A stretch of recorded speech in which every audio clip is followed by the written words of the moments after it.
சுவையான காரசாரமான mutton gravy எப்படி செய்யலாம்னு பார்க்கலாம் வாங்க. கிரேவி செய்யறதுக்கு நல்லெண்ணெய் ஊற்றிக்கலாம்.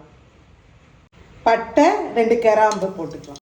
பெரிய வெங்காயம் 2, தக்காளி பழம் 2, இஞ்சி பூண்டு பேஸ்ட் 1.5 கிலோ மட்டன் போட்டுக்கலாம். லைட்டாக மஞ்சத்தூள் போட்டுக்கோங்க. அளவான உப்பு, ராகுஸோட கறித்தூள் 1 ஸ்பூன். இந்த மட்டன் கிரேவிக்கு கம்மியாக நீங்கள் தண்ணி ஊற்றிக்கோங்க. 3 விசில் விட்டு எடுத்துக்கோங்க. வறுத்துக்கறி கிரேவிக்கு இது ஒரு மேஜிக் பண்ணி இன்னும் நம்ம பிரகாசம் பண்ணலாமா வாங்க பார்க்கலாம். ரீஃபண்ட் ஆயில், 5 வரமிளகாய், சின்ன வெங்காயத்தை இந்த மாதிரி அறுத்து போட்டுக்கோங்க. வெங்காயத்துக்கு அளவான உப்பு மட்டும் போட்டுக்கோங்க. நல்ல பெப்பர் தூளை நல்லா வெடுக்குன்னு 1 ஸ்பூன் போட்டுக்கோங்க. அப்படியே பெரட்டல் தாங்க.